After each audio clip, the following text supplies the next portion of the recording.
Welcome to the January 17th, 2018 Planning and Zoning Commission meeting. At this time, I'd request that you silence any of your electronic devices and stand for the Pledge of Allegiance. I pledge allegiance to the flag of the United States of America and to the republic for which it stands, one nation, under God, indivisible, with liberty and justice for all.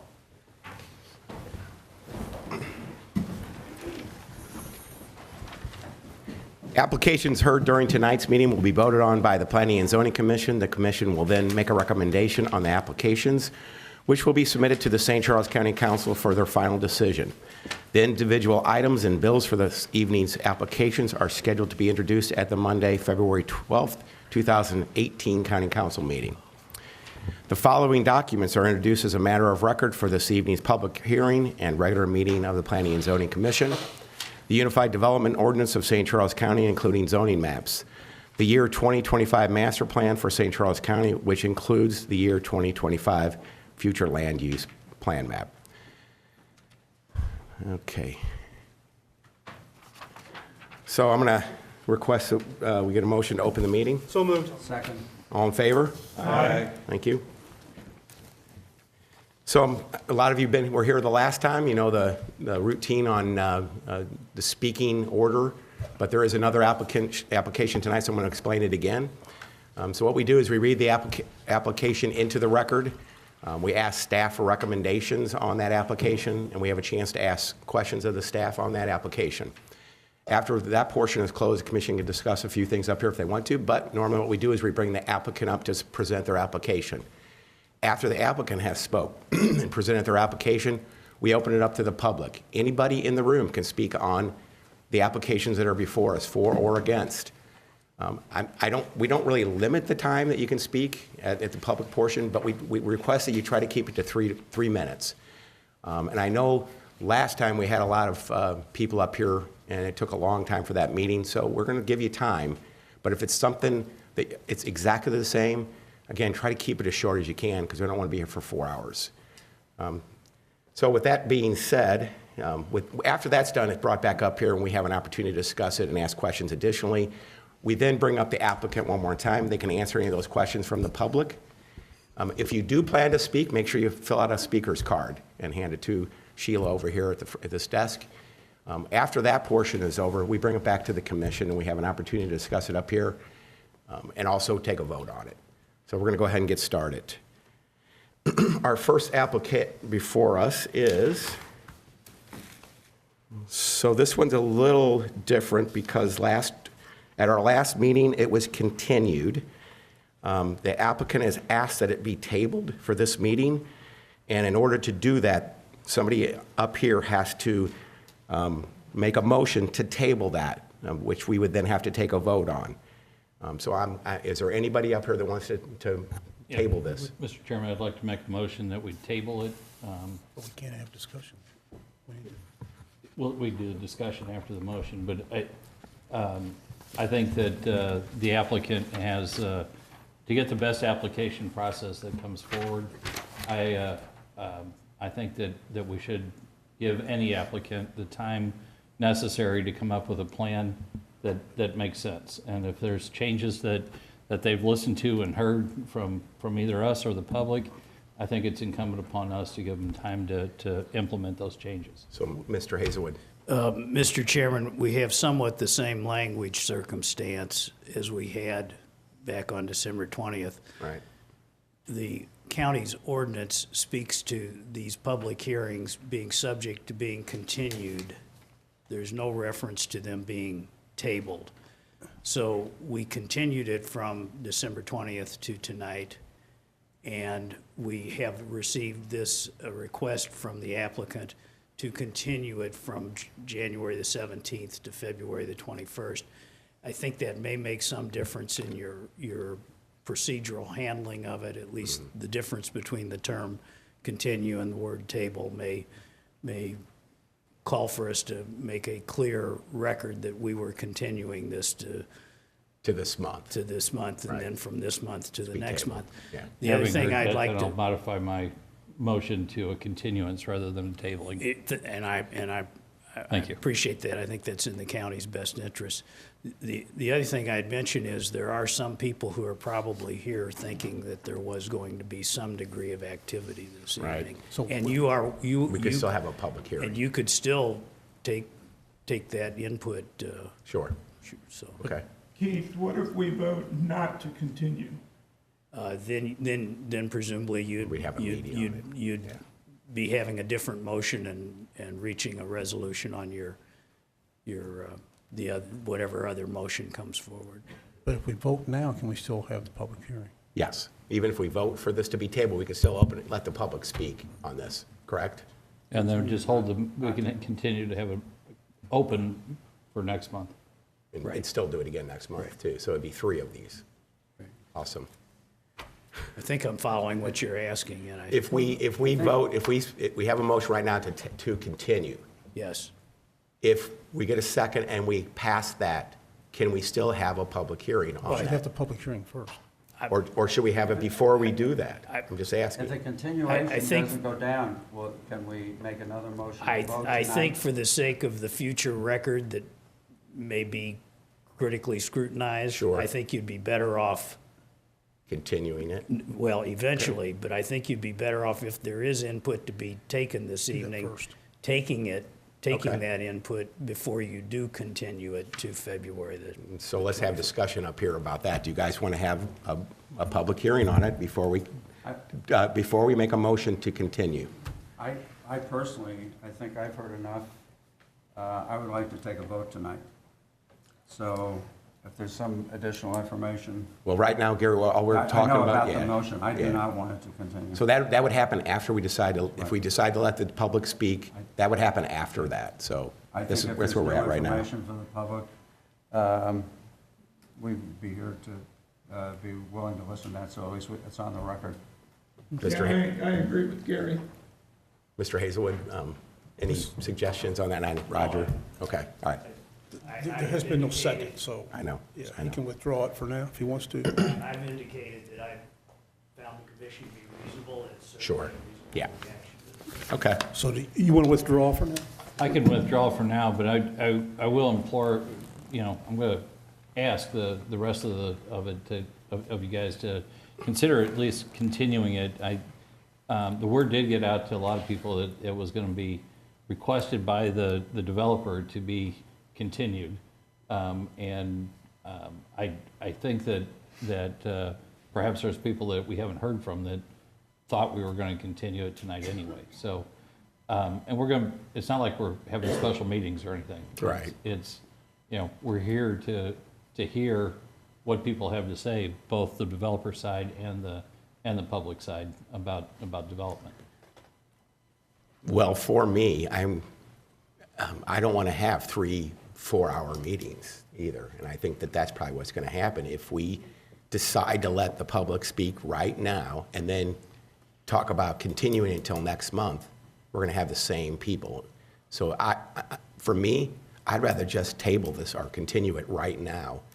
And if the public wanted to speak, I guess we could do that, but I'm more in favor of that. And let the applicant so I'd rather take a vote that way if it just goes down, it doesn't. I'm trying to be respectful to the people that came tonight Yeah, I also. know, They I came know. out on a cold night. know, me And, too. Maybe if we implore people to keep their comments brief and know they have another meeting to express that.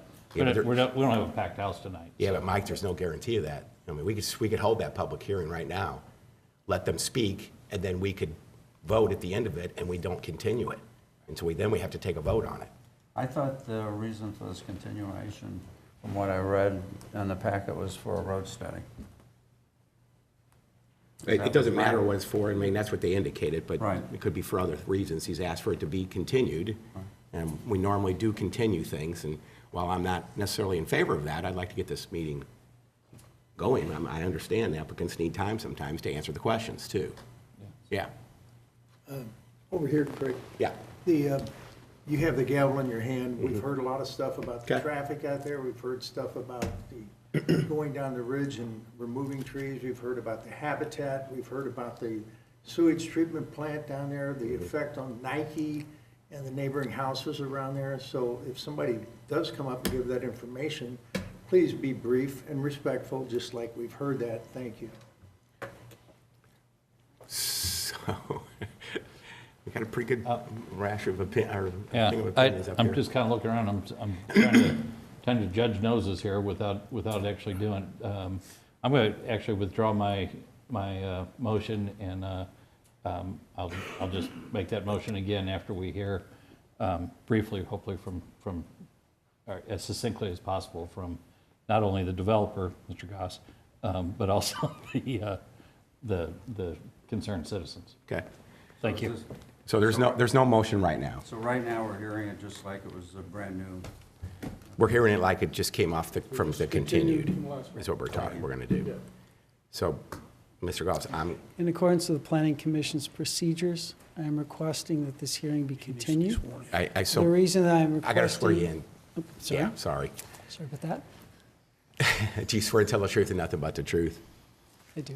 And state your name and address for the Brad record. Goss, 120 South Central, Suite 700, Clayton, Missouri, 63105. In accordance with the Planning and Zoning Commission's procedures and the county code, I am requesting that this hearing be continued. The reason I'm asking it to be continued is because at your last meeting, I told this commission we would have a traffic study conducted.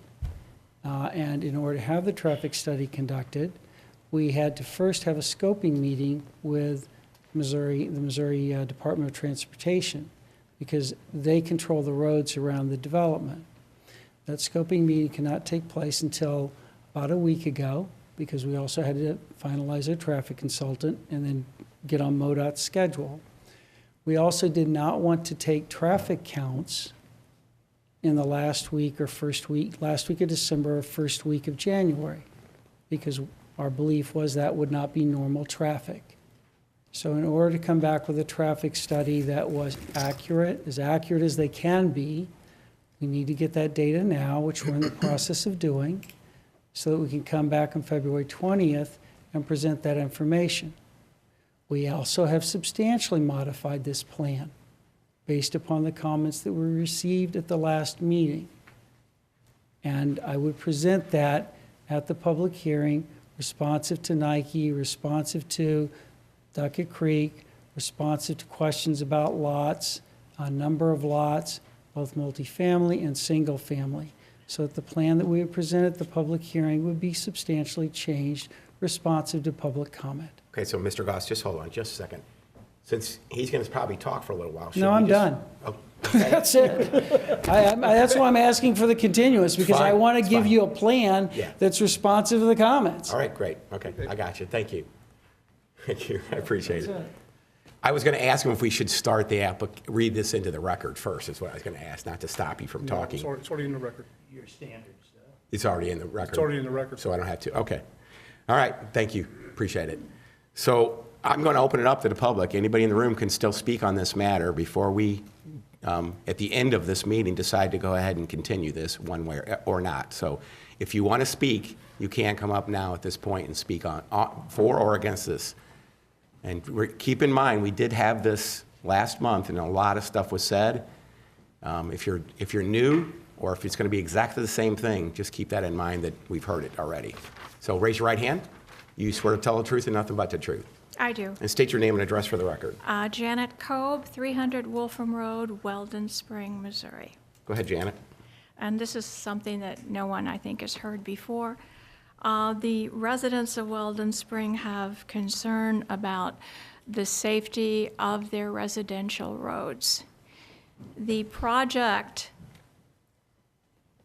for them to get to going north to Highway 70, to St. Charles, to Harvester, to Mid Rivers, the shortest route for them to get there would be to cross the overpass, go down Meadows, hit Patriotic, hit Independence Road, 3.4 miles. They would cross Camelot, Rodell Woods, City Hall, Independence, Williamsburg, Highlands, and Tudor Trace. The second shortest route for them to get in that direction would be going down Wolfram completely and out to 94, past Willow Lake, Gray Oaks, Whitmore, Highlands, Williamsburg. That's the second, that's 3.9 miles. The longest way for them to get there is to go to 94, 4.2 miles, 5 stoplights. What way would you go? Brought that up last month. I live in Whitmore. Pardon me? So I brought that up last month. I live in Whitmore. Yes, so I just wanted to let you know that we're really concerned about the safety of the residential, these are all residential streets, that we think will be a real problem. Thank Thank you. you. Anybody else in the room?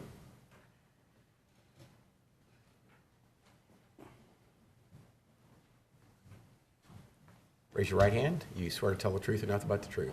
Yes, sir. And state your name and address for the record. Steve Jeffrey, 400 Chesterfield Center, Suite 400, Chesterfield, Missouri. I spoke last month. I represent Zoltec. I don't want to rehash, the points primarily about the stormwater drainage of the Zoltec property, how it slopes downhill, and it serves as a regional stormwater collection point for all the stormwater in that area. And secondly, how just the condensed nature of all of along their proposed development adjacent to the Zoltec property is just really incompatible with an industrial facility. To supplement that, and I would ask be made part of the record, I did deliver a letter today to the county planning people. It has 6 photographs attached to it. I know that there was a version distributed to all of the commissioners. However, I think it has the unclear version. The images are really fuzzy, but I did provide Mr. Myers with better quality photographs. them out to us. Sure. And anyway, these photographs, the first 3 are taken at the back of the Zoltec plant. They just show how wooded the terrain is, how the ravines just drop off, how it all just slopes away, and there's multiple ravines that all end up down at the way bottom of the hill, down in Duckett Creek. And then the final 3 photographs show the property that would be the location of the homes that the developer proposes to build between the road that leads down to the Duckett Creek wastewater plant and the Zoltec property. If you look at photograph number 4, it shows a view to the south of the Zoltec property. There's a cell tower visible in that. That same cell tower is visible in photograph number 6. So it gives you a point of reference as to really how narrow that distance actually is. And if you can visualize how narrow that space is, it just further shows how incompatible their proposed development is, at least with respect to that portion north of the road going down to the wastewater treatment plant, and shouldn't be located next to an industrial facility. And I'd be glad to answer any questions. Thank you. Anybody else in the room? Come on up.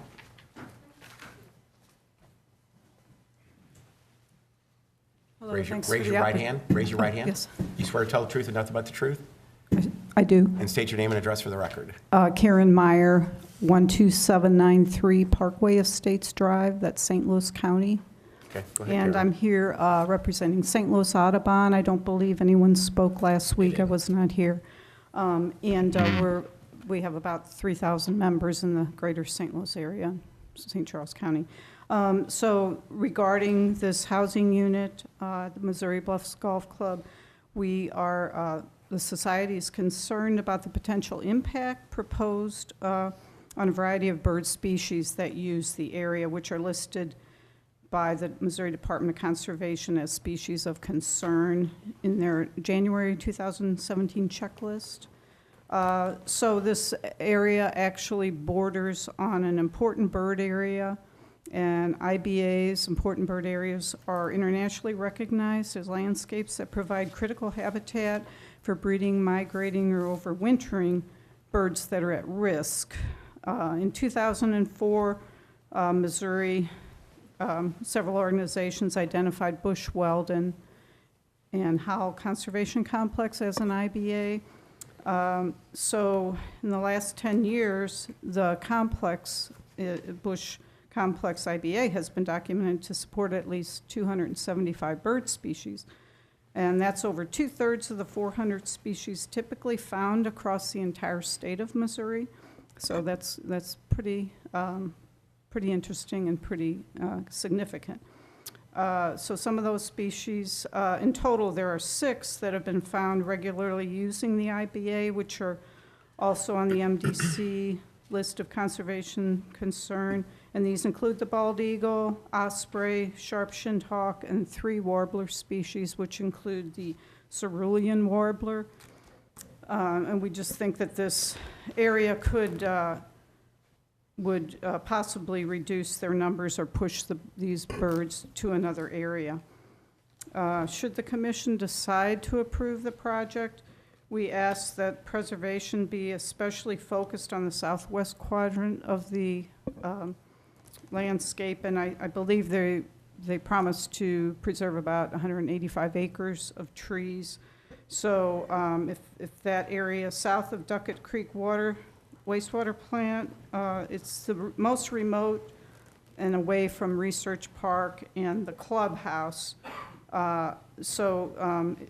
This could have the greatest reach into the IBA if there were homes there. So we ask that lots in this area be reduced in number or set back further away from the property line. In addition, we encourage the commission to require the developer to spell out the manner in which they will achieve a low-impact development. We would like to urge bird and wildlife-friendly guidelines, such as fully shielded outdoor lighting that minimizes light pollution and disturbance to wildlife, pervious pavement or permeable interlocking concrete pavement for driveways, walks, and other paved surfaces to reduce stormwater. Low reflectivity bird legible glass, and use of only native Missouri plants for landscaping on common ground, and as an option for installed landscaping on individual lots. Elimination of non-native invasive plants across the 400 acres as part of the development project, and as a requirement that the community address the regrowth of the non-native plants. So details of that, all of this recommendations are in this letter that I'll go ahead and leave a couple of copies of. And St. Louis Audubon, therefore, has significant concerns with the potential impact of the proposed Bluffs development project on birds that use the adjacent important bird area, including, again, bald eagle, osprey, sharp-shinned hawk, and warbler species. If the rezoning is approved, we demand that the developer be required to detail their plans for low-impact development and include bird and wildlife-friendly design principles. Appreciate your time. Yes, Someone sir. spoke last month, and I went online with the state. Somebody mentioned that the Indiana bat Yes, is there, and that is on the endangered species for the state of Missouri. correct. For that area. I specifically, somebody spoke on that, and I researched that. Is that your finding as well? That is what I understand, yes. Bats are mammals. And What's a we're specific- more specifically talking about the birds, but yes, that It's is a all. specific species that's on the endangered species It list. certainly is, yes. Yes, I'm glad you pointed that out. Thank you. Thank you. Any other Okay. questions for Karen? Anything else? Thank you. Okay. Anybody else in the room wants to come and speak on this matter? Should do so now.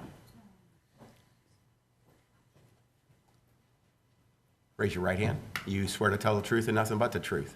Yes, I do. And state your name and address for the record. Eric Hornacek at 25 Rodell Woods in Weldon Spring. Go ahead, Eric. I'm a resident of Weldon Spring. I'm a cyclist in the area. I have seen numerous cyclists also in the area. The corridor from the Weldon Spring area, Whitmore and the like, to get to the Katy Trail goes right down the main roadway that they're talking about developing. There is currently no bike lanes. There's a bike lane in progress on the new Independence Road, and I understand that'll be continuing. I didn't see any bike lanes proposed in the plans. That's of a pretty serious concern for me. In addition to, as pointed out in the review by the county staff, that they're asking for a waiver on the requirement for sidewalks, which I think is not necessarily a very friendly community Lastly, I would like to point out that I am not, and I don't think many people are necessarily against development, fully understand that the county needs development for economic development purposes and growth. However, there are many open cornfields and open fields along Highway 94, Highway 364 that remain undeveloped today. And I would like to see the opportunity that those be developed first as the opportunity for the county to grow and build for future economic growth. Thank you. Anybody else in the room?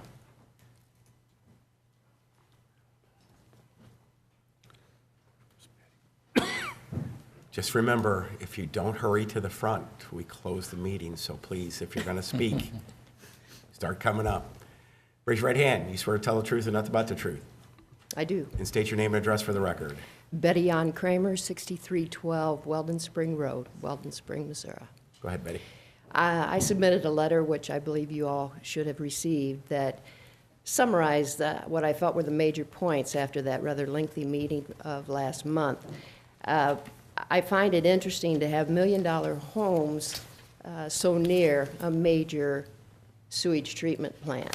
And as Mr. Gross said, there had not been any issues thus far that were very negative, but certainly that is something that can happen. The other thing, though, I would add is it's a light industrial park. It has been that for a number of years. And again, million-dollar homes in an area of a light industrial park just don't make sense. But the last point I would make is I've been involved with 12 park developments over the last 16 years.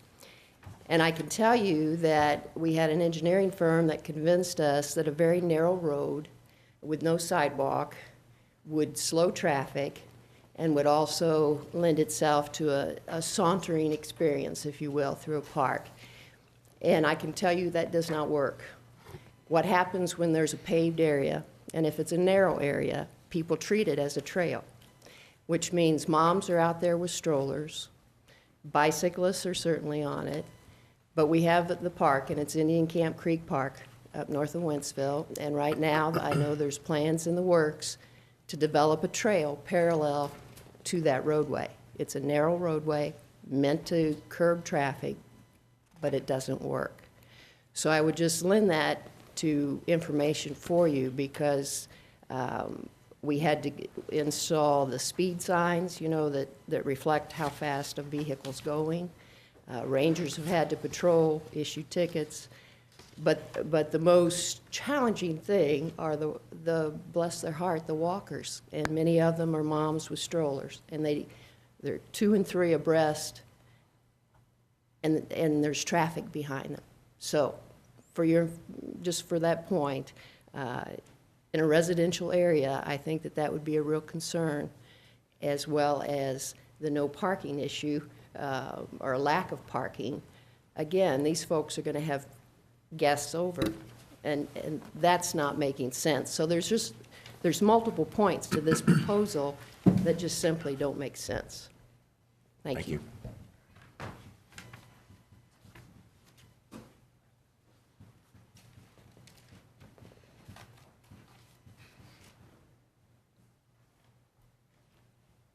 Raise your right hand.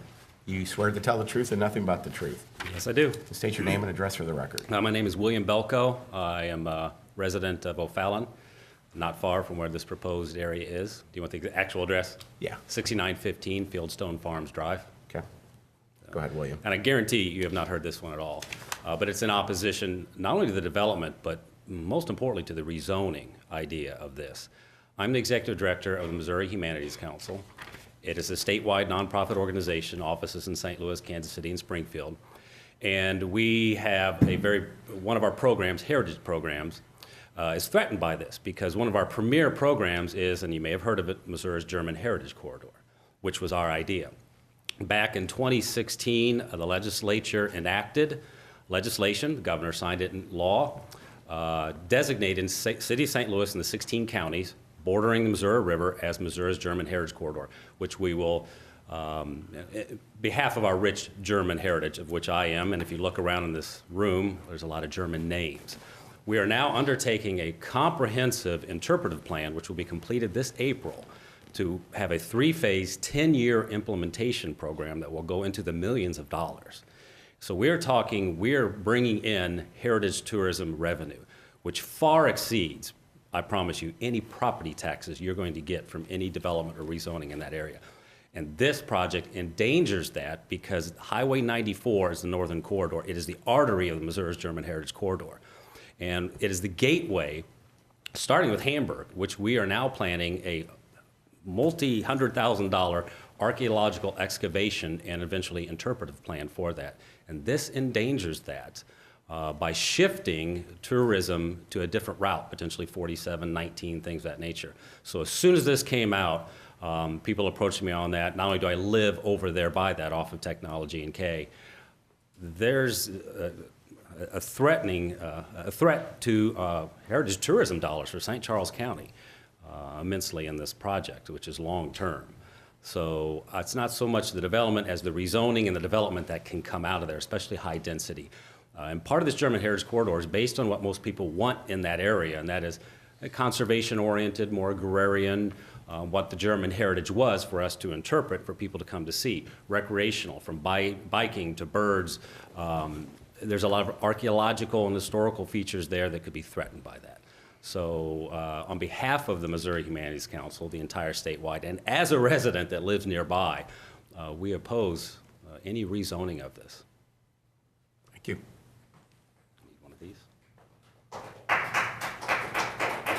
That is something we've not heard. Yeah. Anybody else in the room? Okay, seeing none, we're going to go ahead and close the public hearing on this and bring them back before the commission and the applicant.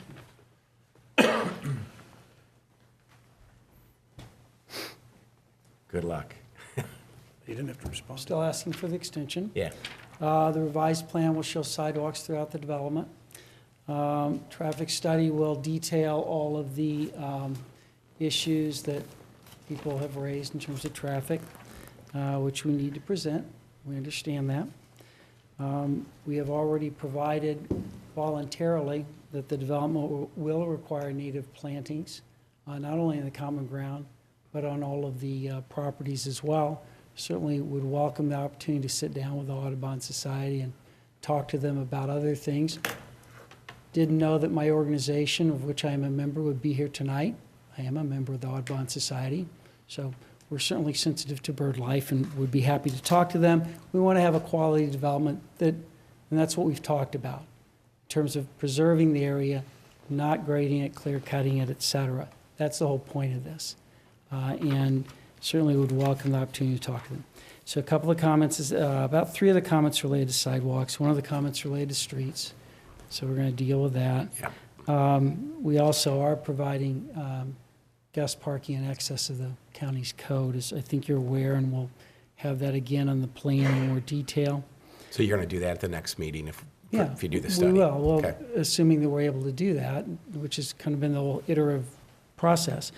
With respect to the endangered species, there's no evidence at this point that the Indiana bat is on site. However, we've done our habitat study already. We cannot do our MISNet study until May 15th. That's under the 404 permit. You can only do that study between May 15th and August 31. When you do that study, and every development more or less does them now, you have certain mitigation issues that you have to go through with Fish and Wildlife and with the Corps of Engineers. We'll absolutely be compliant with those because we have to. It's under Section 10 of the Endangered Species Act. So that's something we will address. Also, as part of that, you address cultural resources. So it's an entirely different permitting regime that we have to go through. And I'm happy to sit down with the folks from the Heritage Program if they'd like us to talk to them and try and figure out what their concerns are. It's the first I've heard of that. Certainly haven't seen Zoltek's pictures. They did not send them to us. So I can't react to that other than we are in the plan addressing Zoltek's issues as best we understand them. I will look at their letter. I'll look at their pictures and see what more we can do with respect to that. Already met Duckett Creek's issues. They came to you, they asked for a 150-foot setback. We're doing that. So as we hear things, we're reacting to them and trying to meet them. And we will have a more detailed stormwater study, which was something that Mr. Sadley had asked us to do. And so that will be part of what we'll be going through again at the next meeting, if we're able to. So respectfully ask for that opportunity. Thank you. Any questions for Mr. Goss? I'll go ahead and make the motion again to continue the public hearing and discussion of this item until the February meeting. Second. We have a motion and a second. Mr. Setley? How do I vote? Can I have some comments? Well, we'll vote on this. I vote no. So this is to continue it? I don't want to continue. Okay. Mr. Griffin? I'll make a comment. I say no also. We've heard everything. There's so much wrong with this property, including all the anticipated waivers, all the studies forthcoming and the revisions. I can't see any. It's the wrong, and good comment by Mr. Kuchar. There's so many other locations out here. It's not housing. There's Highway 40 and Highway Double D. There's a several hundred acre development going in there with both houses and apartment buildings. It is in O'Fallon, but it is in St. Charles County. I just think it's the wrong place for this, so I vote no to continue it. Okay. And Mr. I would Ellis? like to explain my comment a little more too. Go ahead. If we got some time, that we've seen an original with a lot of backup, and we're talking about here's a change and here's another change, houses here, not houses there, different roads, different stuff, and I can't put my arms around it. I think it'd be much better to, heard the comments, here's what the objections are, let's bring a plan in here that we can look at, that I can put my arms around and to make a decision on that. There's too many open items here for me to make a decision. Okay. Well, you're making a decision on I'm this making a vote. decision Okay. not to continue. Okay, right. all right. Mr. Ellis? I vote yes to continue. My comment is, in prior years, it's been common practice for this board at the request of a developer to continue so that they could address concerns. From Mr. Goss's statement, I believe we owe that to the developer, at least to bring in this revised plan along with their traffic study for consideration. Thank you. And Mr. Fromm votes yes. Mr. Cleary? I will vote yes to continue it, but I have to say too that unless there is substantial change to what we've seen, I think there's compelling reasons to not support it. Mr. Leonard? Oh, Mr. Leonard. Didn't scratch him off. Mr. Kuhn? Yes. Mr. McDonald? No. Mr. Klinghammer? Yes. Passes. Passes. So it's continued till next month. Thank you. So if you guys want to, you can clear the room. It will be back before us on February the 21st. So make sure you get your people out, and we'll go through this again. Thank you.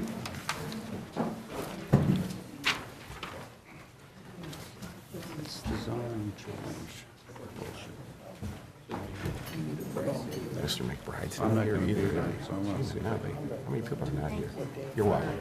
Yeah, you're welcome. Yeah, getting them up here. They were able to get up here okay?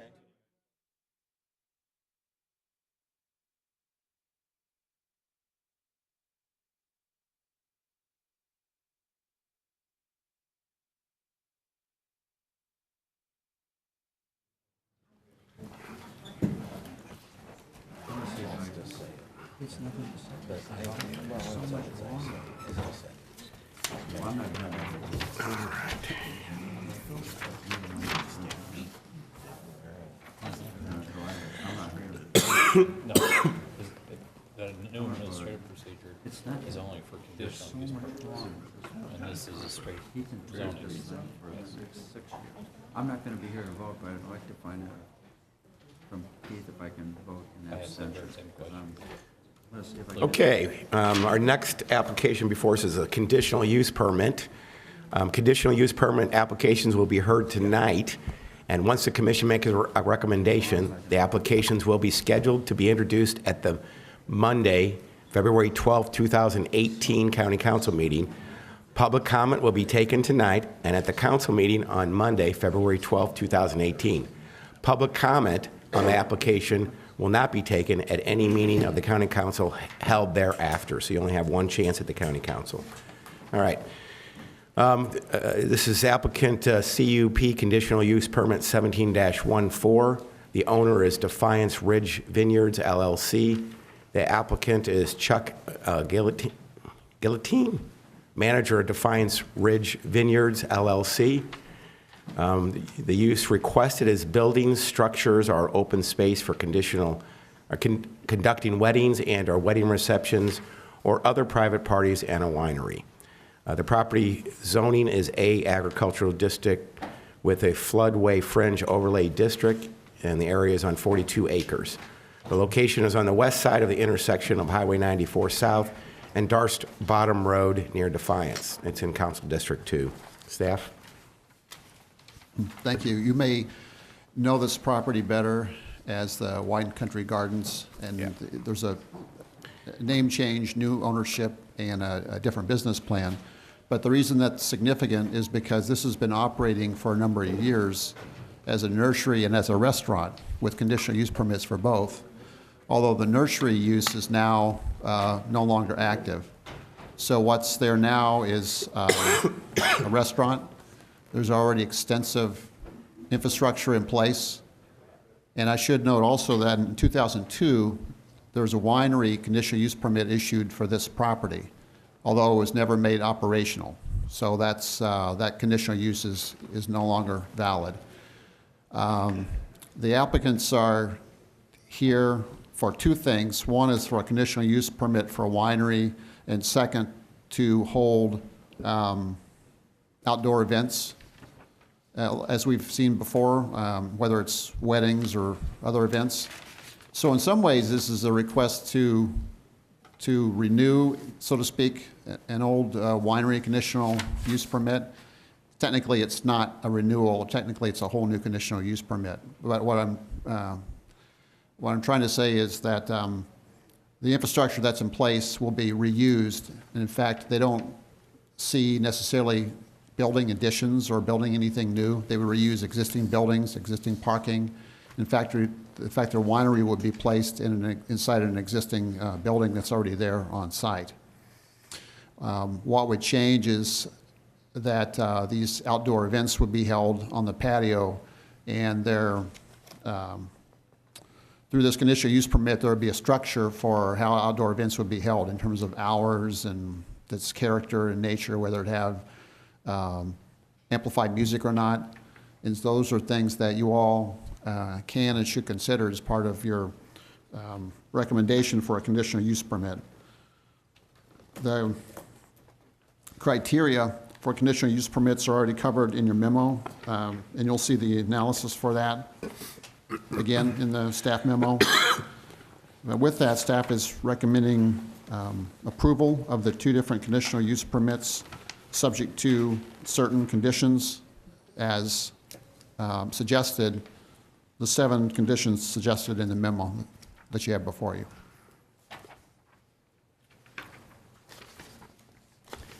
Any questions of staff? Yeah, I went through also the UDOs on definition of a winery, which was revised on 4/17 of last year.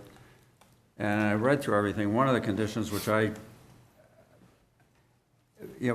is number 4, all gravel parking areas at least 6 inches thick and void of wheels and vegetation, or weeds and vegetation. This thing's been operating for over 20 years. It's just taken over another ownership. I'm sure that gravel is compacted. I just think that's an onerous requirement for somebody to do something. Nothing has changed other than somebody else now owns it. And I couldn't find anything in the UDOs requiring 6 inches thick. I mean, is that really necessary, or can we, I'm sure he's not, knowing how the owner keeps property, he's not going to be a lot of, any place that has gravel parking lots where there's potholes and everything in it. Yeah. They're going to keep it ship-shape. It's going to be a first-class operation. I just think that's a requirement that could be eliminated from. I would vote to eliminate that requirement for 6 inches thick and leave it as is. Okay. If I could comment on that for a second. I think that, in some ways, that makes sense. All parking under the county zoning regulations needs to be paved. Although applicants for site plans can ask for an alternative dust-free surface of at least 6 inches in depth. And that's normally handled at the site plan phase. Now, given that these are existing, realistically, we're not going to go around testing the depth of the existing gravel all over this site. So I think what it probably would boil down to, where it's apparent that the gravel is, packed down so much that you're down to the dirt, or if you have vegetation growing up in it, that would need to be refreshed somehow. So we could probably catch that at the site plan stage, and it's not necessarily. I mean, if we vote on this tonight, can we eliminate that one condition, and then you catch it at the site? Yeah, we can deal with that site plan stage. Okay. Part of the reasons that we put these recommended conditions in here, many of these honestly are already required elsewhere as part of zoning regulations, but we don't want to spring them on or surprise applicants. Sometimes when people apply for a conditional use permit and then they come back later on for the detailed site plan, it's like, well, why didn't you tell me about this before? I didn't know about this. So we don't want anyone to be surprised in what standards are. Go ahead, Mr. Ellis. Robert, I have a question about the amplified outdoor sound. What's the difference between the current permit that Wine Country Gardens has as to this one? Because I've been to Wine Country Gardens, and there's been, like Frank and Carl's the name of the group, have been outside on the little gazebo with amplified sound already. Right. I think that the hours of operation that they're proposing, and Okay. maybe the applicant can cover that, but if you think that it would be wise to limit the hours for amplified music, you could do so through the conditional use permit conditions. Any other questions, staff? I do. On the conditional use permit, does that entail or entitle the applicant to use all parts of the property? For instance, right now, essentially all the activity is at the top of the hill within a relatively small footprint to the overall property. Does it have to stay within that type of situation?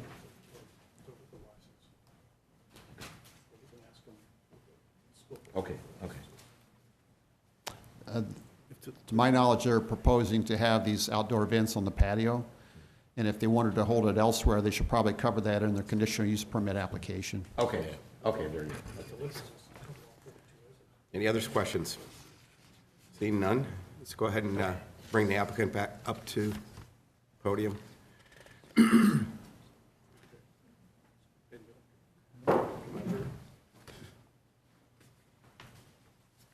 Raise your right hand for me.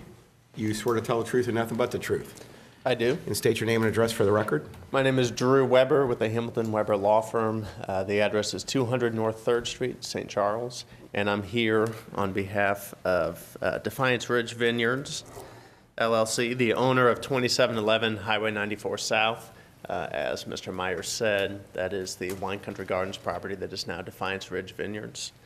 And we are here, as he said, for these two conditional use permits. And I want to address Mr. Ellis's question first, and what is the difference between what Defiance Ridge Vineyards will do and what Wine Country Gardens did.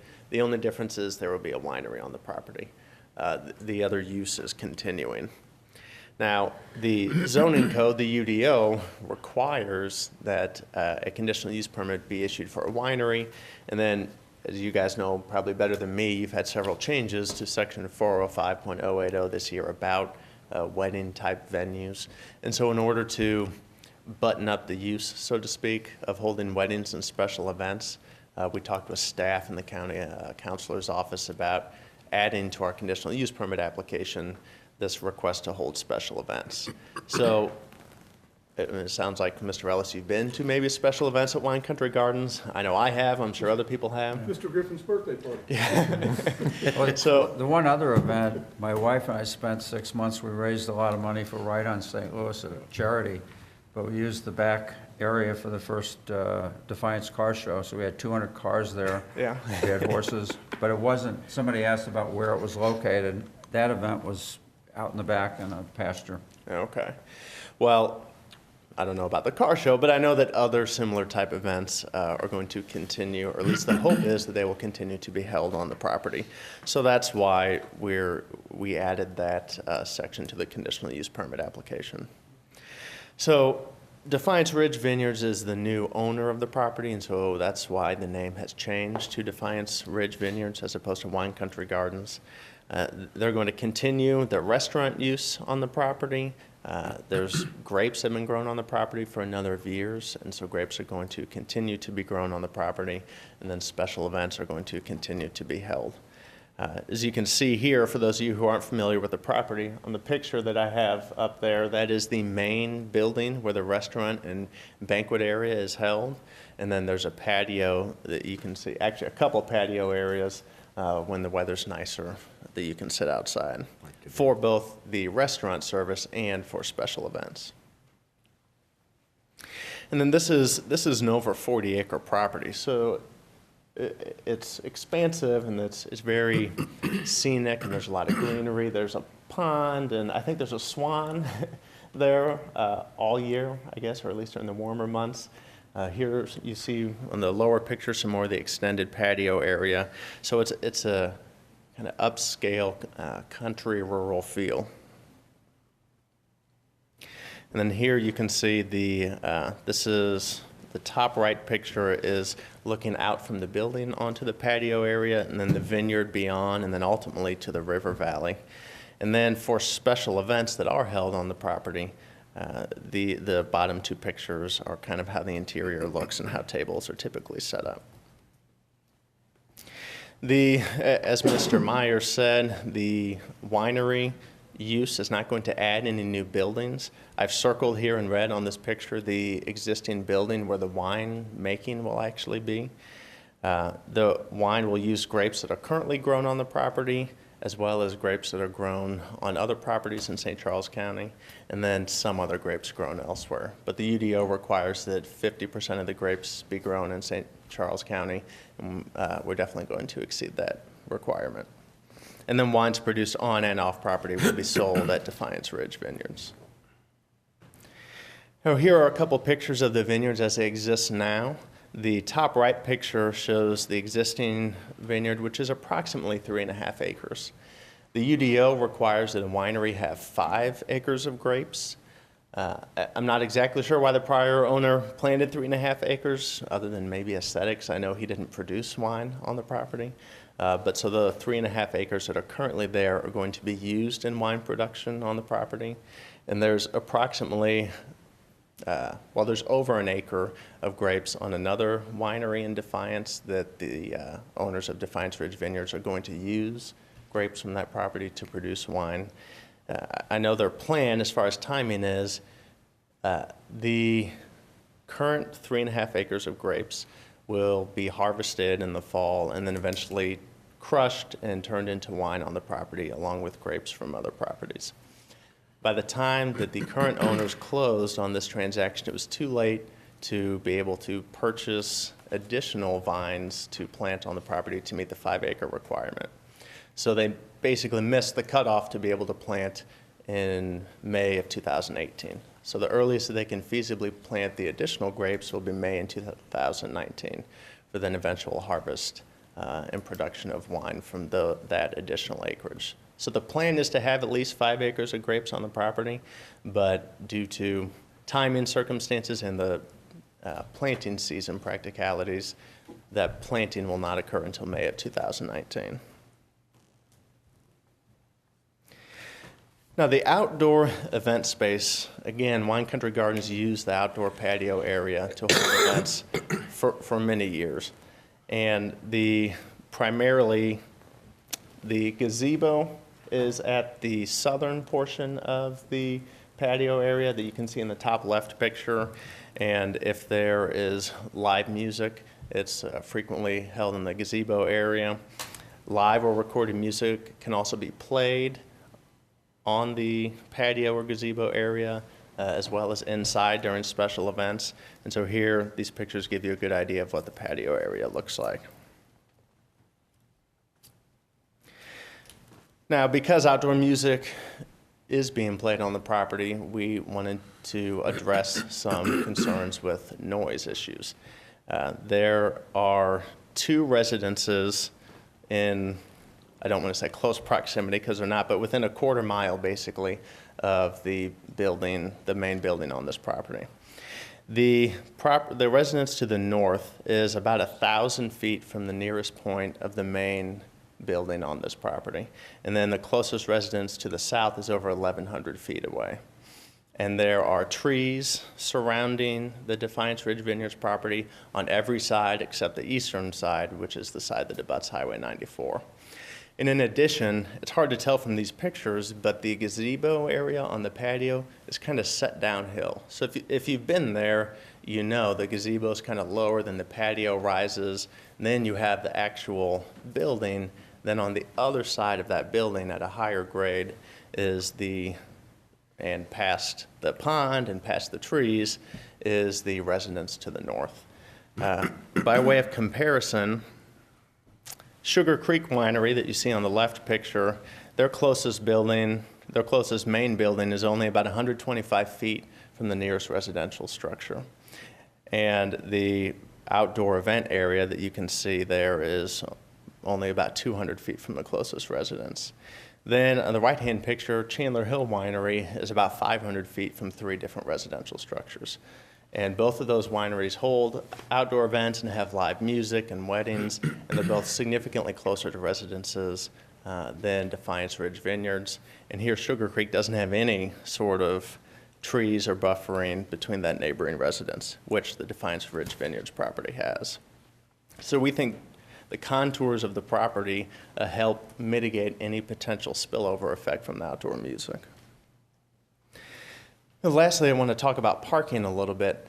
As Mr. Griffin indicated, there is existing gravel on the property. I think every winery that I've been to in Defiance and Augusta has some gravel parking. And this gravel parking has been there for a number of years. So I was happy to hear Mr. Myers say that no one's going to go out and measure at every single spot because it's impossible to get uniformity with gravel parking. Now, Defiance Ridge Vineyards has said they want to make sure that all the parking area is gravel, and they're going to add some new gravel, but the 6-inch requirement is not practical and not desirable. I mean, again, first of all, with compaction and erosion, that's going to change over time, and it's just not practical to go around and make sure that every space is 6 inches deep. So we would ask, we're fine with making sure all the parking spaces are gravel, but just not 6 inches. We'd ask that there be no depth requirement because that'd just be difficult to enforce and to achieve. So in conclusion, we believe that a winery is an appropriate use in this area. I mean, frankly, a lot of people thought Wine Country Gardens was a winery anyways. So we think it fits in the agricultural tourism purposes that the county wants for this area. Defiance Ridge Vineyards will continue hosting special events on the property in the same manner that Wine Country Gardens did for many years, and without any negative adverse impact on adjoining properties. And so again, we ask that we are fine with installing gravel on the parking area, but we ask that the commission not require a certain depth. And I'm happy to answer any questions that you may have. Go ahead, Mr. Ellis. What is the scope of the liquor license? Well, there will be, it's a manufacturing license to manufacture wine on the property and then a retail sales license. What's the scope of the retail sale? Is it going to cover all 42 acres?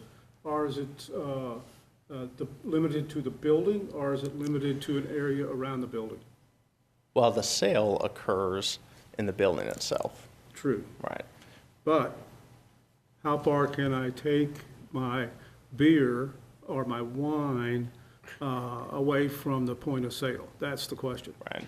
Well, there is no restriction, and can correct me if I'm wrong, but there's no restriction on where people can walk on the property, and in fact, there Well, are then trails. your liquor license, your liquor license gives a defined area where you can sell and where the liquor can be. Well, it gives a defined area where you can sell, but I don't believe the liquor license restricts where people can take, as long as you're not within, a certain distance from a residence or a church or things like that, which this property is not. Can you take it in your car? What? You can buy it and take it in your car. Well, there's two. Take it home with you. I can have a package license. Right. Okay, so Dearborg's has a package license, so I can buy my beer or my wine at the grocery store and put it in the car and take it home. Gotcha. So their license, though, is they're selling, they can have a package license to sell the bottles of wine that I'm taking home, but they also have to have a different license to sell individual drinks, okay? And then for that license, there's a defined area, because you'll go to, like the Ballpark Village, and there'll be signs that say, You can't leave this area. no liquor past this area. But let's also clarify a bit what we're talking about here. The restaurant use has been a conditional use for a long time. I frankly don't remember how long, but for at least 15 years, I think. And the retail sales goes along with that restaurant use.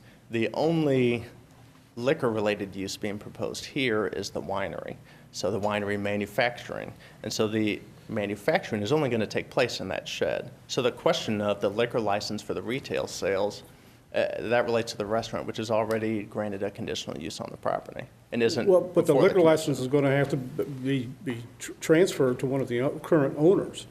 Okay. The retail sales was, but again, that's not the issue tonight. The issue is the winemaking, which is a manufacturer's license. Well, not necessarily with some of the letters we've received about, so that's my question is, can I buy my bottle of wine, take it to my table, or my group of people go to the back 40 and hold a party?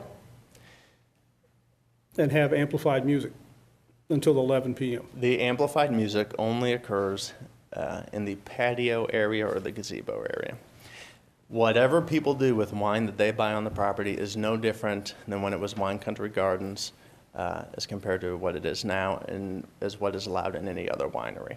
So as far as the exact bounds of where the liquor license is, I don't know off the top of my head, but I do know that it's not different than what was allowed as Wine Country Gardens.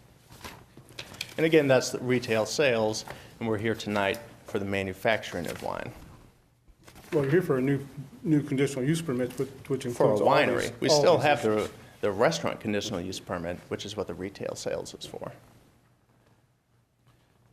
Do you anticipate new parking areas in addition to what's existing right now? No, it's a gravel parking lot, so the area is somewhat ill-defined. But it's basically the same area that existed for Wine Country Gardens. Now, if you do kind of a site study, some of or just a site view of the parking area, a lot of it is overgrown with grass and weeds. So the applicant is going to cut down the grass and weeds and add new gravel. So if you were to go out there and look, you may think new parking area is being added, but really it's basically the same. Does that make sense? Sure. I have a question. Mike, go ahead. You, go ahead. I was going to ask a little bit about the parking also. If if someone wants to book a wedding reception, say in October, which is prime winery time, you have 200 people coming on a Saturday night for a wedding. Are you going to be able to handle that traffic and that volume of people that you didn't have before on an already busy night? Yeah, the parking plan that we submitted in here, let me back up. So the parking plan shows 180 spaces. And that's the space that Wine Country Gardens had for many years and accommodated large weddings of a couple hundred people.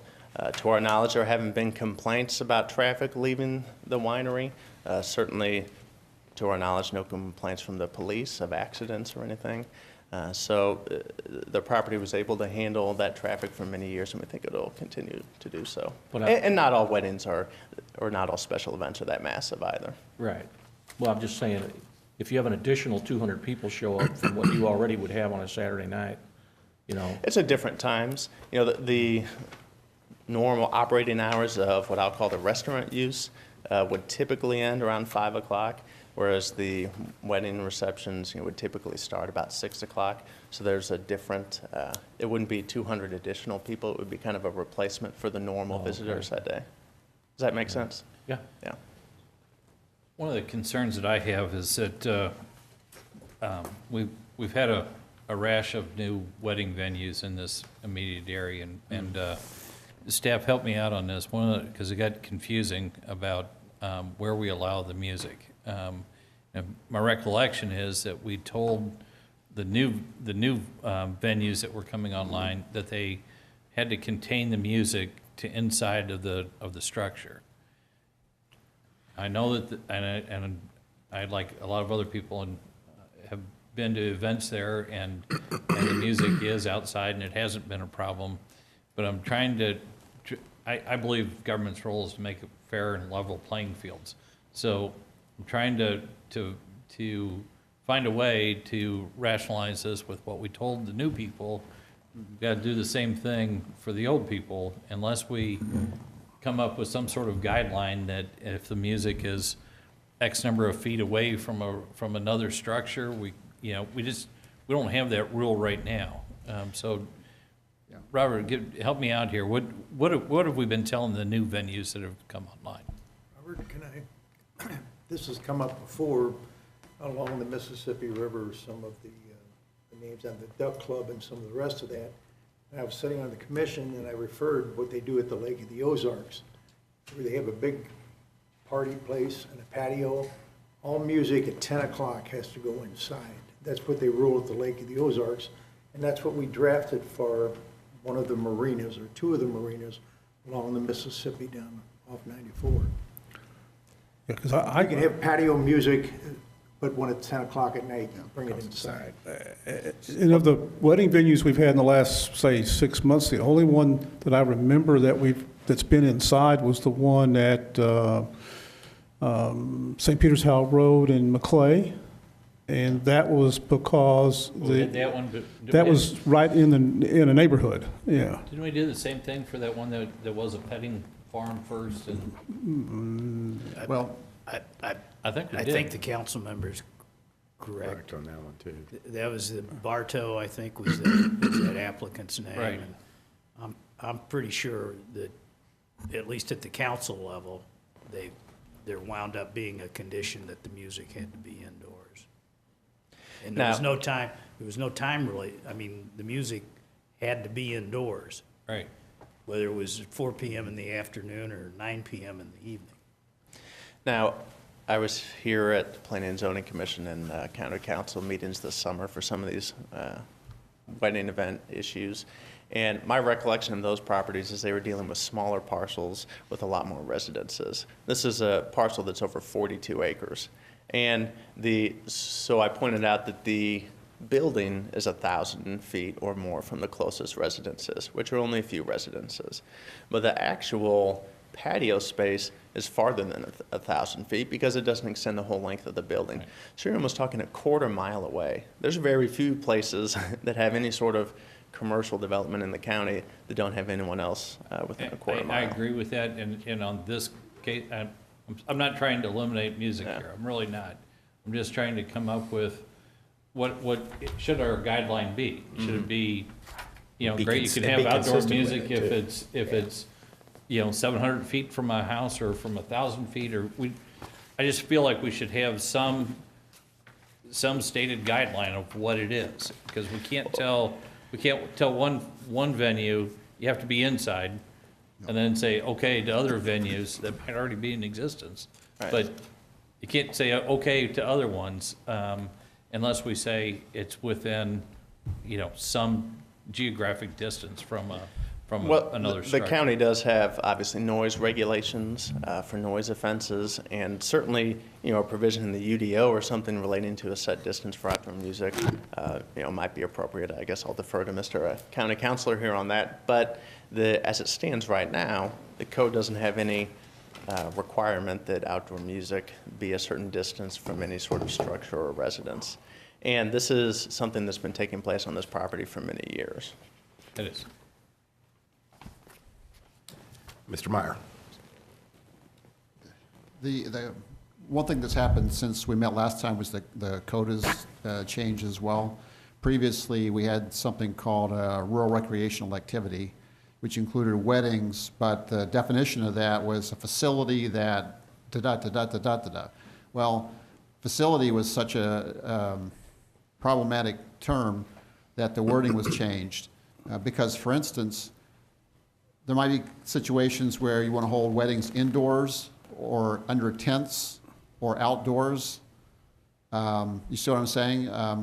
So there's different venues and different sliding scale.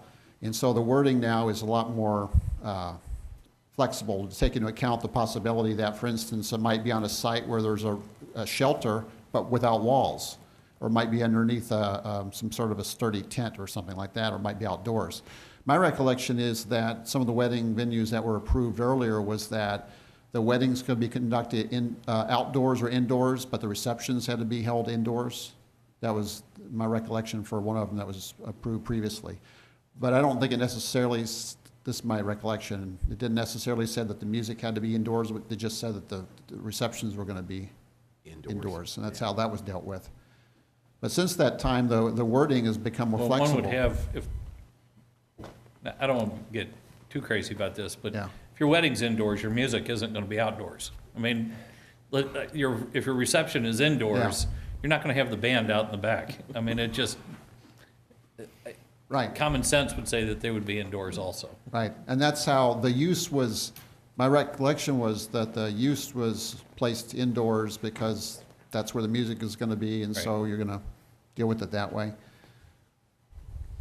Well, and if we're talking about consistency of use, I will note that a lot of the other wineries have outdoor music and outdoor areas where they hold outdoor events, and that would be consistent with what we're proposing here. And again, this is much bigger property with a lot farther setbacks. I understand that, and I'm getting back to, again, the area that's where things are really going to be held. And I understand it's the intent right now to do the same that Wine Country Gardens has done things. Mm-hmm. If we approve this and it goes over the whole 42 acres, my question, I guess, to staff would be, at a future time, not that it's in your plan right now, but at a future time, could they elect to put up a tent in the, I'll call it the back 40 where the car shows were, and have a wedding and reception back there? And if so, do we care? I mean, it's just. It's a good question. I would say if they wanted to change the area where they hold events, then they would need to come back to modify the conditional use permit. This conditional use permit then isn't for the entire 42-acre tract, it's only for the existing buildings? And where does it say that in here? I think the way I would interpret it is that the conditional use permit extends for the entire parcel through the legal description, but that the way it happens is specific to their application. And if their application says that it's going to be held in a certain area, then it'll be limited to that area. It'd have to be in substantial conformity to whatever will be approved in their concept plan. Robert, let me chime in. Mike, in the summer of 2016, Councilmember Cronin became quite enamored of conditional use permits and site plans that would be submitted with conditional use permits. And we actually drafted some bills and so forth. The conditional use permits ever since then have all come to you with recommendations that a site plan be presented and be approved by staff. I would suggest that what's going to happen here is there's going to be a site plan that gets approved showing the buildings which are the functional places where these weddings are going to occur. And they're not going to be showing patios on the back 40 because that's going to not be an acceptable site plan, it seems to me. And I think the staff will take care of some of these locational problems with that with that site Well, I'll plan. mirror what Mr. Cronin said then. I think it'd be easier for us and this board to approve these if a site plan was submitted May be at, true. at the time of our approval. I mean, right, yeah, and it clearly says here that a item number 3, site plan will be submitted and approved by the Community Development Department. Well, personally, I'd like to see that as part of the conditional use Right. approval process of planning and zoning. And I'd chime in, it seems to me on site plans, you can start putting text that says events will be held in this location and an arrow points to that. And Right. maybe shows some dashed lines, some geographic area and so forth. Well, and to Mr. Hazelwood's point, on our concept plan that we submitted with the application, there are annotations as to where things are going to take place on the property. So the winery building is annotated, and the outdoor event space, I think is what I call it, is annotated. So those things are laid out on the concept plan that was submitted with the application. Maybe a little hard to read, but. Okay. I agree with Mike in terms of the way he's looking at it. Is I think in order for us to come up with a decision that we feel like we're considering all factors, that should be part of the process to make the decision. How do we implement that, Keith? Will you get back to us at a later point on how to require a site plan to be part of the conditional use permit process?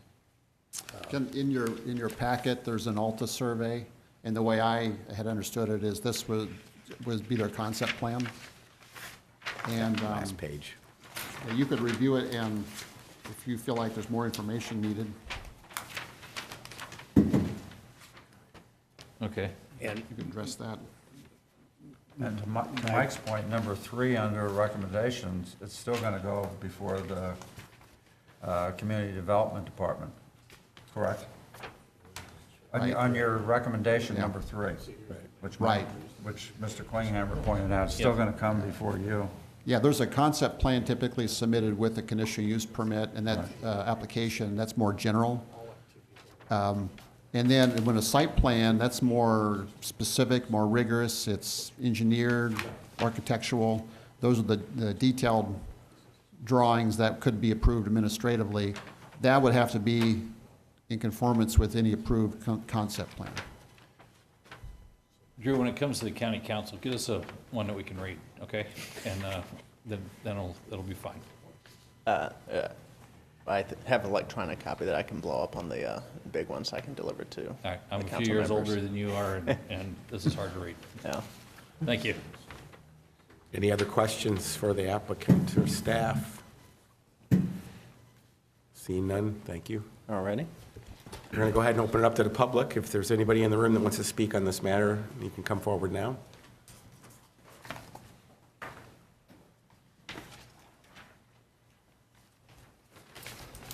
Would you raise your right hand? You swear to tell the truth and nothing but the truth? I do. And state your name and address for the record.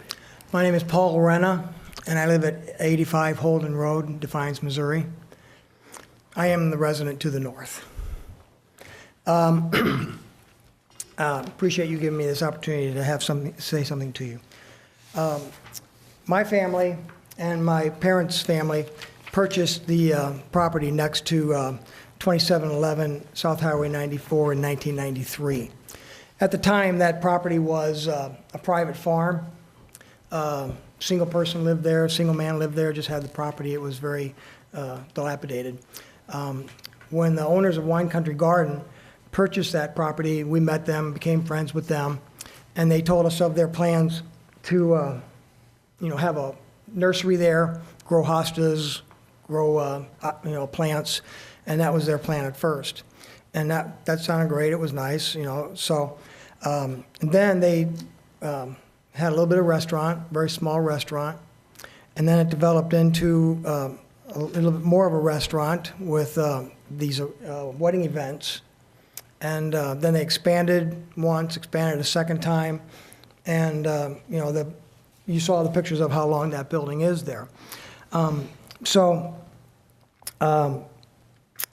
No one knows better than I do, because I've been there since the beginning of it, that the sound is an issue during the day, on the weekdays, or on the weekends, I'm sorry. Friday and Saturday and Sunday, during the day, there are bands playing there outside, and we hear it at our house. It does impede with the enjoyment of my property. And then when they have the weddings, I can hear them welcoming the bride and the groom and, you know, saying, here they are, and all the music that goes along with any reception that any of us have ever been to. So you know that they can be quite loud when they're held indoors. One thing here that my wife and I looked at closely when we were reading the CUP 17-14 was the point that was made that the restaurant's current use permit currently allows for all the events the applicant has requested to be held indoors. So holding the event indoors is, you know, obviously what one of you stated. You don't have the dance floor outside, you know, when all the tables and the people are eating inside with the band. We have heard for all these years, all the parties that go on every Friday night and Saturday night whenever there's a wedding reception over there. It's at the top of a hill, you know, so if you ever want to yell something to anybody, you don't go down the valley or down the basement to yell, you go on the top of a hill. So the sound does travel across from as far away as it is, wherever they have the music, over to our house. So it gets in the way of our enjoyment of our property during the day, at night, and sometimes when members of our family have to get up at quite early in the morning and the music's still going at 11 o'clock at night, it causes us to have to close our windows. There's a lot of traffic over there, as one of you stated, from all the events, the extra people, you know, this car show that you spoke of. So there is a gravel road within half of the distance of the width of this room that creates a lot of dust between the delivery trucks and all the people that come and go at that. So, you know, it does have an impact on our enjoying our property. It doesn't have an impact, I think it would have an impact on our property value. You know, I just think that they have not had the music contained inside, which they weren't given, you know, the permission to have the music going on the outside. You know, I appreciate some of your guys' comments about, you know, that being an issue with the music being outside. If they wanted to have it under a tent somewhere, it could be just as noisy and loud. So the noise is noise pollution. And, you know, it's a scenic byway, but it's not an auditory heaven. And I've been living there, like I said, since 1993. So with that said, that addresses the sound issue. The driveway, the gravel driveway, I don't have anything I can show you close up, but this is what my 10 acres looks like. I live here on these 4. My mother-in-law's property is these 6 acres here. This gravel road creates an awful lot of dust, even though there is a tree line. And like I said, it's about this distance from the edge of the road. We would like to propose that road there, at least of all their property that's gravel, be paved to cut down on all the dust. You know, it gets into my air conditioning system, gets all over my house and all over my porch. So that's one thing we wanted to have amended to some of the comments in the CUP. And the other thing was if there was possibility to build a fence along that property line too, from an electrical lines up here down to Holden Road, which would keep people from coming over into our property, which we have had people come over to our property before. There's an opening there, and I have it somewhat blocked off and no trespassing signs up. So those are the main issues. The noise, we would like to not have the noise going till 11 o'clock at night. 10 o'clock would be not, you know, even any better. So I think those are the main points I wanted to make. I appreciate you listening to me. Thank you, Paul.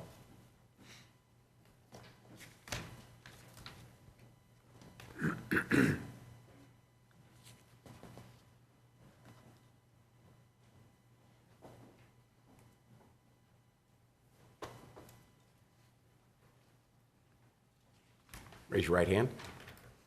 You swear to tell the truth and nothing but the truth. I do. And state your name and address for the record. Hudson Shade, 2670 South Highway 94, Defiance, Missouri. Go ahead, Hudson. I sent in written comments to, okay, I don't want to rehash all of that. The main points is that we can hear the sound from across. We live across Highway 94, our house is, from Paul Rennes. And even though we're that much further away than him, we can still hear the sound at night, late at night. I can even hear it in one of my fields in the back, and there's several tree lines between that field.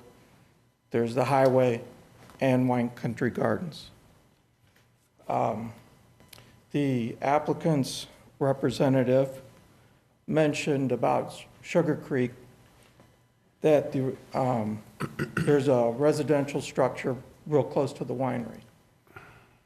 I'm not positive, but I would think that that is probably owned by the Wismans, who originally founded Sugar Creek, and I'm pretty sure they have since sold it. So you can't move a structure very easily anyway. Traffic complaints, the applicant's representative mentioned that there isn't that many traffic complaints. Well, that part of the county, the police do not have a large presence. And so basically it's what good is it to complain? Because they're going to take 20, 30 minutes to get there, and by that time, the incident's over. Unless, of course, it's an accident. So there's other points I had in my written comments. Like I said, I won't rehash all of them, but just wanted to thank you for your time. Oh, and to reiterate, though, in my written comments, what we request is that the special events be terminated at 9 p.m., so no later than 9 p.m., and also no decorations that could become airborne and go to adjoining properties or other properties, and fireworks should be restricted as well. Are they shooting fireworks out there now? There have been times, yes. I Is it- can't remember exactly when, but it's been within like at least 3 years. Is it the people that are there shooting them off, or is it actually the? It was professional fireworks. Oh, wow. So they got a permit for it then? I'm assuming. If it's professional, they had to get a permit. Well, I don't have to. Yeah. So I don't know if they had Okay. a permit or not. All right. Thank you. Okay. Any other questions for Hudson? Okay, thank you. Sir, I'm sorry you can't come back up yet. There's other people that might want to speak in the room. Is there anybody else? And I see it's just two couples, so.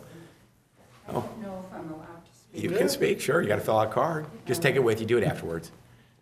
Okay. Raise your right hand. You swear to tell the truth and nothing but the truth. I do. And state your name and address for the record. My name is Gail Griffin. I live at 154 Quail Run Drive, Defiance, Missouri. I have known these people for years. I have been to Wine Country Gardens 150 times, minimum. I have been to Chandler Hill. This is not just a winery. This is part of our St. Charles tourism. When Gary had his birthday party, as you know, we had, maybe 75 people from Europe, all over the world. They saw all parts of St. Charles. There is the Defiance Inn. This is part of our tourism. This isn't just Defiance Ridge Winery. This is history of Wine Country Gardens. He is going to keep it as a winery. They are top-class people. They do everything impeccably, impeccably. This will become better and better. You need this.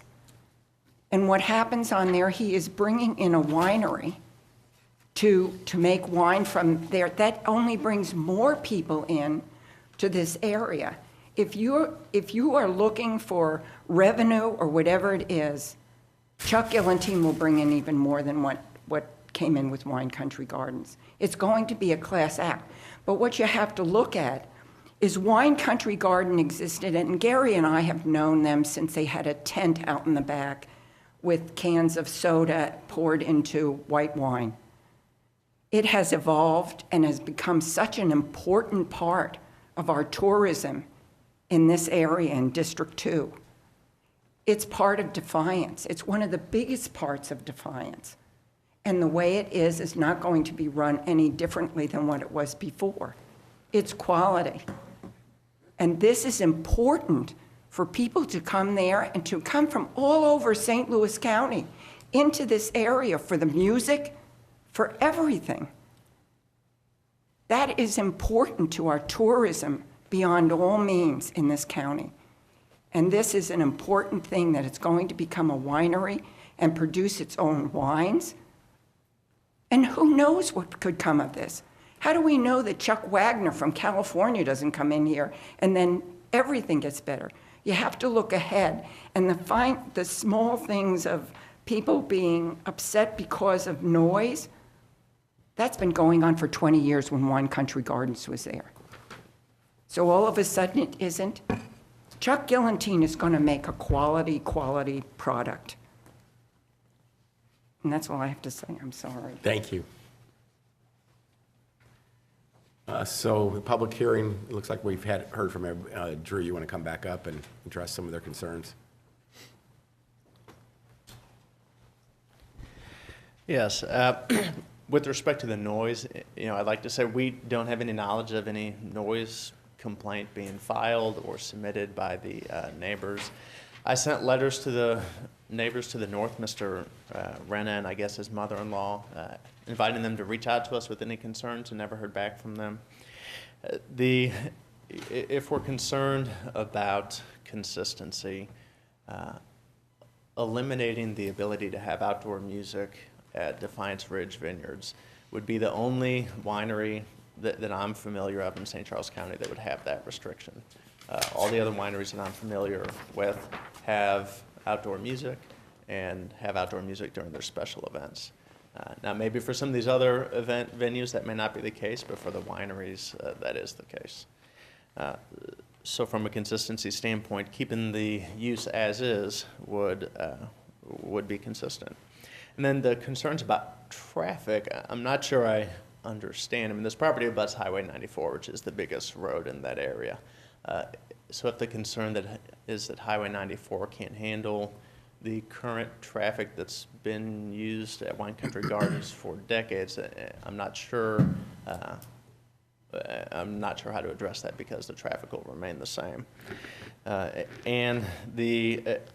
We agree that this winery use promotes agricultural tourism. I mean, the 2025 Future Land Use Plan calls for agricultural tourism uses in the area, one of which are wineries. The plan explicitly states that wineries are one of the uses that promotes agricultural tourism. So again, many people, I think, thought Wine Country Gardens was a winery anyways. Now that it will actually be a winery, it'll just be in compliance with the Future Land Use Plan. So we'd ask the commission to recommend approval. The hour restriction proposed by staff is acceptable to us. Most weddings are the music typically ends around 10, 10:30, or 11. Having a restriction for 9 o'clock would be unusual, in fact, unheard of in the wedding business. So we'd ask that the time restrictions be kept with what staff recommended. And then I'm happy to answer any other questions. Okay, thank you. We'll bring it back before the commission. Is there any additional questions for staff? Or I'll just make a comment with noise. Mr. Griffin, hold on a second. Mr. Ellis, go ahead. Robert, in the paragraph right before your recommendations in our packet, the second to last sentence, with the proposed short duration of amplified sound and distance of over 200 feet from the nearest property line, these outdoor events should not be detrimental to the nearby land uses. So if we restricted all all the events had to be at least 200 feet away from any property line. Would that be part of these recommendations, or would that fall under the approval of the site plan? If you would like to recommend to propose that as a condition, it would make sense to add that as a condition. Yeah. It's Okay. sort of a buffer zone, you might want to call it. Yeah, because I looked at what Activities at they least. provided us, and it appears to me that the closest the building is like 247 feet from the property line, so that would still give them 50 or 47 feet on this, what would be, I guess, the south end of the building. And 50 feet outside the south end of the building, that'd be the closest to. Mr. Griffin? Yeah, sound is subjective. It depends on the topography of the land. The noise going down 94, which I think if I had a decibel meter, was all the bikers that are just opening up the bikes going down Highway 94, and that sound really is loud. Right across the street, you have Kelly Brazel and Joe. They have a band. That music carries on 94, and then you have 3 other venues within an eighth of a mile. You've got Yellow Farm and 2 of the quote-unquote biker bars, which have live music outside, and that sound carries. I understand the 2 neighbors' complaints. I have been there when you're in the parking lot, and just with the way that lower section where they have the music at that, where the gazebo is, you can't even hear anything. I don't know how, I guess he's got better ears, but you cannot hear any music until you actually get onto the premises. But I think the, one of the other conditions, going back, if we approve, or I would like to eliminate that condition, recommendation number 4, and let them handle that at community development, requiring 6 inches thick of gravel. Okay, thank you. Any other comments? Well, I think that the idea of having the music at 10, stop at 10 p.m. has some merit. I think that's something that's worth considering. That would be 1 hour short of what they're doing now. Yeah. If I could, Robert, is there a condition on the other bars and restaurants that are down on 94 in Defiance? Do they have to turn their music off at a certain time, or what is that time limit? Like the bar, for instance, in Defiance, the bars in Defiance. The smokehouse and the rest Yeah. of them? The ones that I'm thinking of are zone commercial, so it's just allowed commercial use, and they don't have any sort of, it's not a conditional use, and they don't have conditions, and there's condition no on it. time Okay. restriction that I'm aware of if it's zone commercial.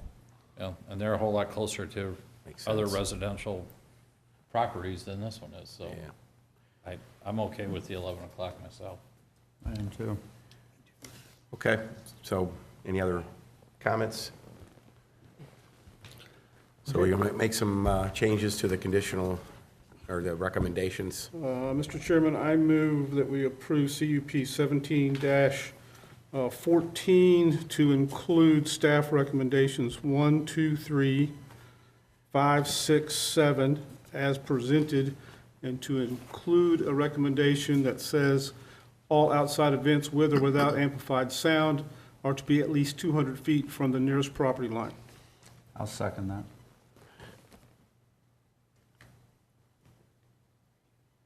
We have a motion and a second. Let's see, let's start with Mr. Cleary. Yes. Mr. Fromm votes yes. Mr. Kuhn?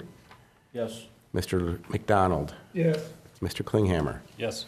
Mr. Setley? Yes. Mr. Griffin? Yes. Mr. Ellis? Yes. Passes.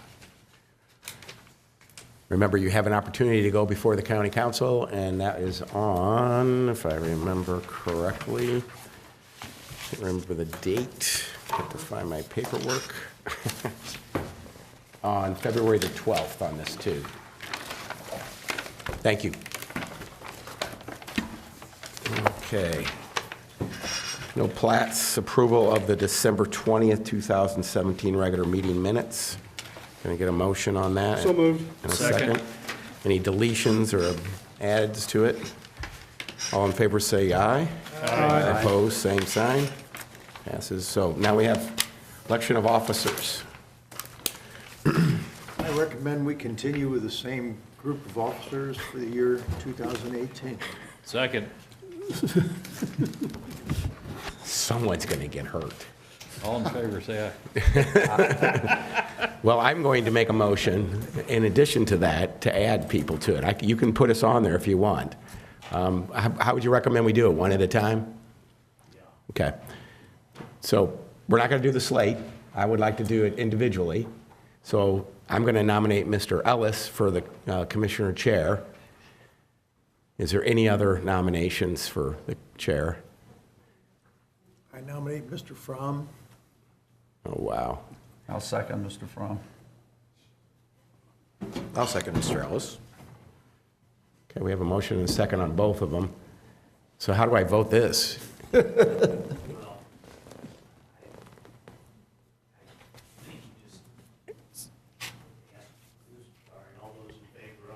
No, well, you'd actually have to take the vote, because I got to know. Yeah. All right, well, we're going